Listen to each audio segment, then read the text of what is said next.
We're reading chapter 240 of Boku no Hero Academia. It looks like the League of Villains versus Meta Liberation Army arc as it is finally over. It was quite a long arc. And we've gone a long time without seeing any hero, let alone our beloved class of UA students. So is it finally time to return to them? Are we finally saying goodbye for now to our villains? 1 week has passed since the battle revival party in Deika City. Deika City, of course, looks like it got third impacted. Or your named, maybe is more accurate. Anyways, a terrible tragedy unfolded in this once peaceful city. According to eyewitnesses, a group of 20 men and women with a particular grudge against the heroes were the culprits. To conduct this premeditated attack, the terrorists used false information to lure heroes just outside of the city before commencing their assault. In the face of the sudden threat, the citizens of Deika banded together to fight back. So this is the way that it's been spun. This is the official representation of this story. Because, of course, the Meta Liberation Army, although reduced in power severely by their loss to the League of Villains, still has a lot of sway, I think, when it comes to the politics and media and stuff. Even though that ace reporter lady, of course, got killed against Toga, they still have all the support networks and contacts that she built up to abuse. And as such, they've conveniently scrubbed free every mention of the Meta Liberation Army from this report. It was just a weird, random attack by villains. And the city has absolutely nothing notable about it at all. Heroes also joined the battle. Many of the good citizens of Deika lost their lives that day. When the dust settles, all 20 conspirators were dead. How very convenient. At the time, the CEO of Deternerat, Rikia Yotsubashi, was in Deikai. Though he suffered terrible injuries, including the loss of his legs, the businessman survived. So yeah, they have all of the tools of Deternerat. It's hard to pronounce. All of the support items and hero equipment and stuff that now, of course, could be the exclusive property of the League of Villains. Or even worse, they could release deliberately shoddy or hackable products, things that they can remotely detonate or sabotage. Which would be kind of a cool premise for a little arc or something. You could get Hatsune Mei back involved, because, you know, she'd be able to, like, counter Tinker and stuff. That'd be fun. Some claim that rampant quirk used by untrained civilians did more harm than good. Many are lauding the citizens of Deika as heroes who heeded the call of duty. Ooh, okay. So this is quite interesting, because that's one of the primary goals of the Meta Liberation Army, was the idea that everyday citizens, just anyone, literally anyone and everyone, should be able to use their quirk in battle, use their quirk to defend themselves, and should be trained accordingly. And that, of course, was the blueprint of Deika, that every single person living there was battle ready with their quirks. And it seems like the public at large is responding very well to this idea. Of course, they didn't know that they were part of a secret army and had been trained, but the idea that these were just everyday people fighting off villains with their quirks is really infectious. And of course, I feel like I can draw all sorts of analogies to various things in real life, you know, gun politics and stuff like that, but I don't want to bother right now. But it's an interesting little thought experiment, you know? How do people respond to these sorts of things? And what is the actual truth of the story, and what is the actual truth of what everyday citizens can be expected to do when put in positions of violent power? Anyways, so many mysteries still surrounding this disaster. The investigation continues. We cut to a mansion. We cut to sushi, a complete inverse of when we first cut to the League of Villains way back at the start of this arc, living in a shotgun shack out by a construction site, fighting Gigantomachia day in and day out. No pain, no gain, as people like to say. We see Compress in a rare taking his mask off shot, chowing down on sushi. And he squat. It was amazing at running away. Yeah, he really did do very much that entire arc. I wonder why. This guy hates fish. What? Come on. I live in Japan and hate fish. Twice. What? Okay. So he's mourning the other toga that he made. He made a clone of toga to do a blood transfusion from the cloned one to the original one. So now, of course, the cloned one has died because the clones are very weak and will melt away under any sort of damage. So he's mourning that clone, I think is what's happening here. The real toga. This is perhaps the most exciting thing in the chapter in terms of the culture surrounding this series. Toga got an eye patch. Please expect to see 500,000 fan arts of her by the end of the day with the eye patch on. Stop creeping people out. How about that? Oh, Toys is right back to his old self. Body overcame whatever his issue is. No, no, no. Yeah, I feel like everything became way too traumatic for him.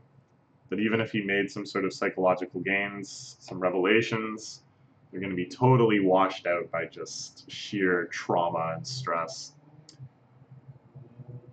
So, oh, excuse me.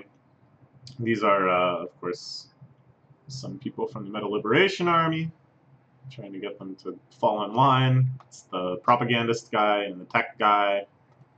Of course, the propagandist guy, or the tech guy, sorry, and Twice have major, major beef, rightfully so. I like this little transition shot of Maguro, which I think is like them eating.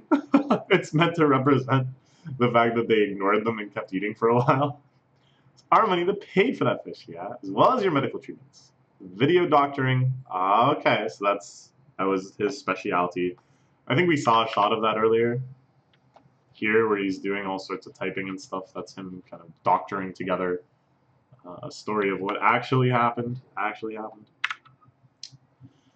And Toga's new coat. Ooh, she does have a new coat. It's that, what's that called?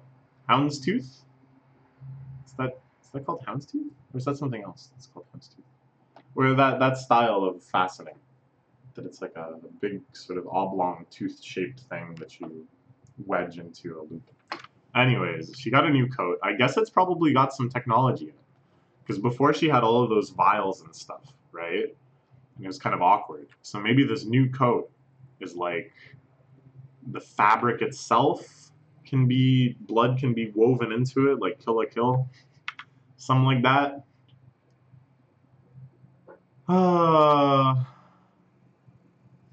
Okay, so they're all fighting and stuff. Okay. Redestro chose these people. An order from Redestro is as good as any from Destro himself. So this is their big new hideout. Glamorous mansion. Chandeliers, 4 stories.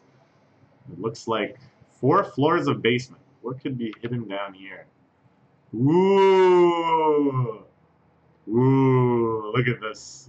Where's Panda Man? Where's Panda Man? So, this is the rebirth of the Metal Liberation Army. I suppose a lot of these are citizens of Dekai that survived the ordeal.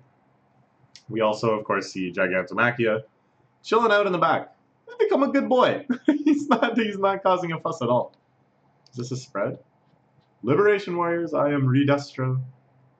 As of today, the Metal Liberation Army is reborn. Sitting next to him, of course, Shigaraki Tomura. He's got the glove back on the face. It's kind of interesting. Just sort of like Twice. He made some breakthroughs, but these sorts of habits don't change that easily, necessarily. And, of course, his hand all bandaged up. It looks like the other hand has some artificial fingers now, too. Of course, he lost a few.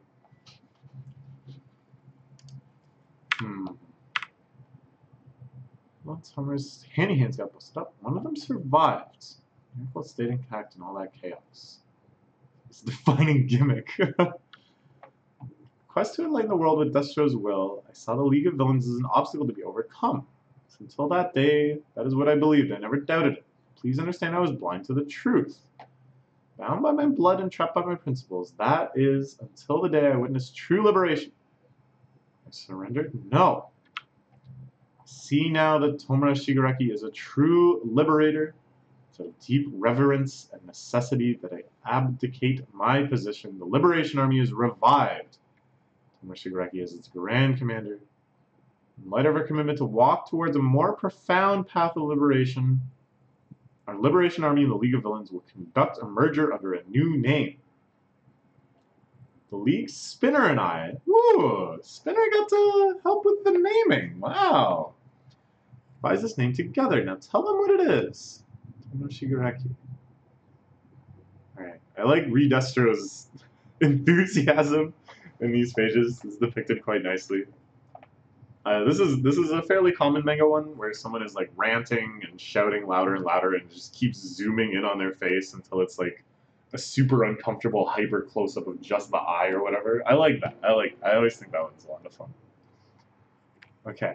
For some reason, so it really feels like the inverse of a shonen arc. Where like after the shonen arc you get kind of celebrations and developments and the news of the world or whatever. And even though here it's like bad news, the villains have consolidated their power and are more united and evil than ever before. It has the same sense as like the big party arc after, or the few party chapters, sorry, after a big arc in One Piece, right? It has that same kind of energy to it, I think. It's fun. It's like, what's everybody doing? What's everybody up to? Who's hanging out with who? It's just all inverted. Okay, the League of Villains debuts. The Paranormal Liberation Front. I love Twice sliding in like this. Yes, here are all the major players. The hood is off. Iceman over here. It's quite interesting. Oh! Wow. Pretty. What an ethereal person. Move the villain part and expand on the concept of liberation. I appoint the yeah, okay. Furthermore, I appoint the 9 individuals you see here as my lieutenants, forming teams suited to their separate needs. Ooh, okay, okay. These are a big 9.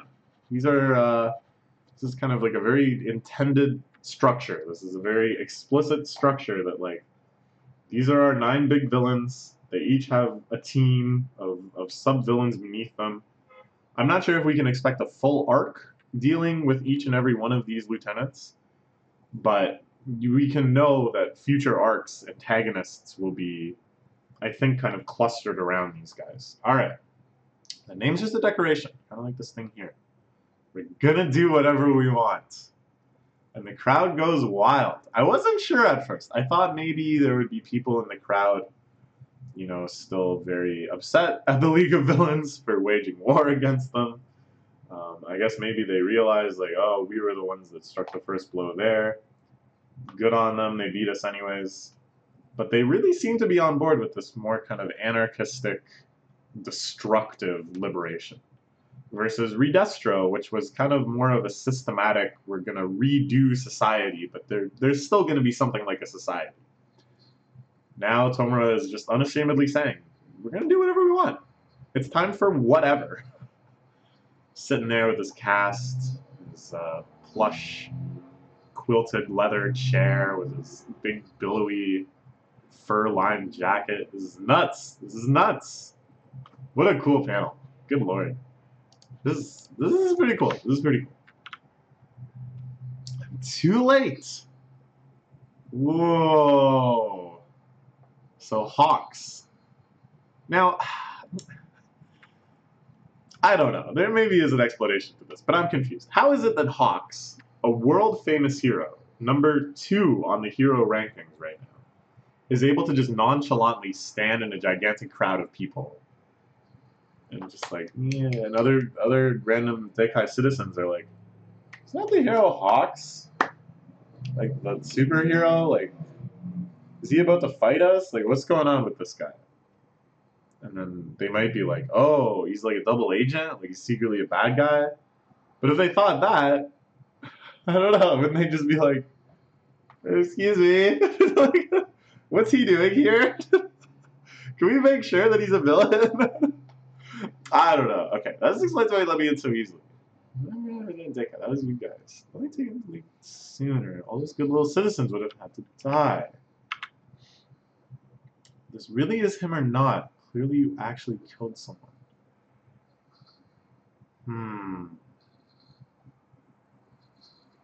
Okay. So this was Hawks' initiation, I guess. To prove that he was a legit villain. He has a corpse in the back. Whether this is really him or not, I don't know who him is supposed to be in this case. You actually killed someone. Okay. So Hawks kind of taking the wide view of this. Soldiers, media manipulation, deep industry ties, and a bunch of those extremely powerful nomu. You can do whatever you want, Shigaraki. Even in the superpower society overflowing with heroes, you, Shigaraki, have amassed power on par with those very heroes, maybe even greater. Ooh. Oh boy, this feels like endgame stuff. This feels like the war to end all wars that they're hyping up here. Right? Like, I don't know. You never want to start saying, like, this is the end game in a shonen series, and then, like, 500 more chapters happen, you're like, oh, I guess it wasn't. But it really feels like it is, doesn't it? Oh, Reed Destro is totally 180 here. He just loves Tomura so much. Get lost. What is get lost? Oh, it must be so painful for them. Does he climb the corner ladder by kissing butt like that? Yeah, maybe. He's a person who's eager to please. And just in the way that he had been following in Destro's footprints, he'd been the ultimate Destro fanboy. Now he's the Tomura #1 fan. Really standing it all given all his wounds. Overblown new name. It's clearly better than League of Villains, which always felt so tacky. This is the radio, contacting the doctor, I'm sure. Okay, Makia. That's how you wanted to prove myself, if I remember right. Memories return, you're back to your old, original self, quirk included. As promised, I'll grant you power if that's what you desire. So I think he's probably talking about the Nomu here, right? I'll give you access to all of these insanely high-powered Nomu I've developed. But it could be more than that, too. I have no idea what's up this doctor's sleeves. There's a lot. There's a lot up his sleeves, I think. So one final little task before that. You need to bring me something. To number 2. Oh, okay. All right. So this kind of explains what's going on. Hawks is chatting with the crowd. The crowd is going, hooray for the whole liberation thing. Even you're here, Hawks. Wow. So they're like, they're not seeing it as necessarily anti-hero, I guess. They're not recognizing that inherently they're going to be in conflict with the heroes, I think. And which makes sense because there were actual pro-heroes that were sympathetic to the Liberation Army cause, that were helping out in Dakai City, you know, that were guarding it and sending other heroes away and stuff, or participating in the fight. Okay, so that makes actually a lot more sense. They're just like, wow, Hawks is here. But I don't know. it just all seems so like fragile, you know? Like so something's gonna blow up. There's the double and triple crossing is always gonna be exposed at some point. So I don't even mind that it seems like unrealistic that Hawks is just like, I'm here. It's more like, oh yeah, so this isn't gonna be able to last. Also, what's with this panel? The doctor is talking to him. You need to bring me something. And then there's like a little rodent. It's like floating in midair. Is that what's going on here? I genuinely have no idea what this is. Okay, anyways. Sure, now how about some intros? Well, look at these pals. OTP. Still a backer in the shadows. I gotta figure out the whole story ASAP before calling in Endeavor and the others.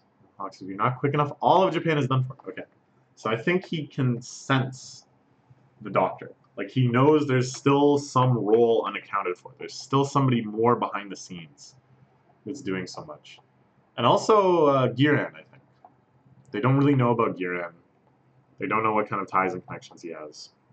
So even though Hawks has quite a complete picture, yeah, he's summarized quite well. Paranormal Liberation Army's powers.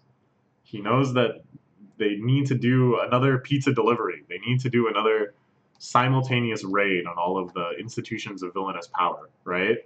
So he's waiting to have all of these pieces. Okay, cool chapter. I thought we were going to go back to Heroes. But, of course, in this inverse arc format, you have to have a little aftermath. Excuse me. So, maybe Heroes next week? I don't know. We'll find out. Okay, bye-bye for now.